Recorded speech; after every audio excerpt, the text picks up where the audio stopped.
back to the Dickinson Adventures. I'm Robbie. And I'm Tay. And we back!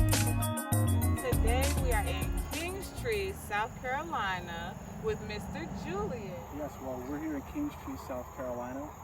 This is a half-acre lot which we are developing to turn into a micro farm. We've been on this project now in development for the better part of 1 year. It's been a slow go, but slowly but steadily we're making progress on what we're trying to achieve. So I want to know, what made you want to purchase this property? Well, I seen a lot of potential when I drove by. Literally, it's like a love at first sight. I always wanted a farm coming from a city background. The South has plenty to offer when it comes to that. I wanted to buy my first piece to do something a little bit different, a little bit more meaningful. And seeing that this property had a lot of potential and it was at a good location where a lot is growing and advancing, I felt that that was my opportunity to go ahead and get into the agriculture business. So, Mr. Julius, what is your specialty when it comes to agriculture, the agriculture industry? Well, that's a good question. I'll say that my specialty with agriculture is just getting knowledge and sharing it with the youth to get them more engaged in what agriculture is all about. Agriculture is something that has been declining in the aspect of farmers. There are not that many farmers, young farmers at that, who are aspiring to grow up and take after the business of their second or third generation farmers, their parents, be it say. So for me, having always wanting to be a farmer, I felt that the knowledge that I will receive, I can then give back to other youths so they can hopefully one day become farmers as well. Yeah, that's really good, and that's great to hear.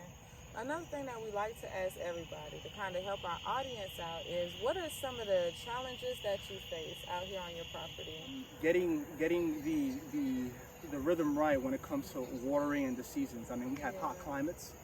Sometimes here down south it's just profusely hot. I mean, crazy hot. Yeah. Now coming into the fall season, we have a little bit of change of weather where we have cooler mornings and cooler evenings.